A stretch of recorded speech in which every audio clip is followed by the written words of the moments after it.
Have you ever played someone else to become more of yourself? This is what this character challenge is all about. Because in my experience, when we start playing a character, we kind of become very free of our fixed identity, who we think we are, what we think we are allowed to do, and which side of ourselves we are allowed to kind of share in this world.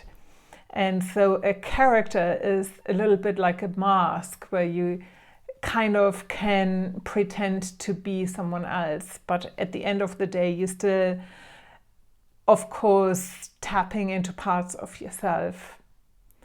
Otherwise you couldn't play them. So this challenge came about last year. We came up with that idea to do this for 30 days, and originally our characters were about becoming more confident.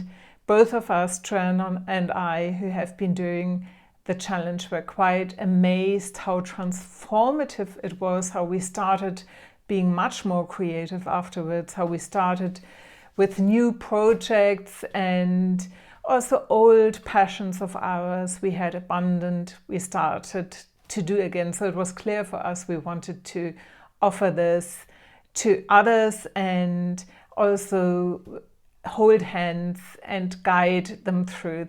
So this year is about pulling a random animal character, and because the idea was about more connecting with our instinct again and being more embodied, and then see what happens.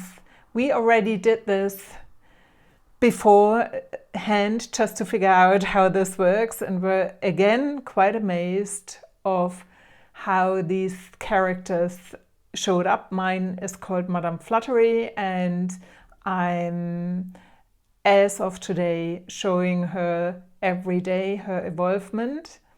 And so you can have a peek there as well. And I hope you join us on the adventure to play someone else to become more of yourself. This is Anja. I'm a performer, actress, artist, and creative coach. See you in the workshop.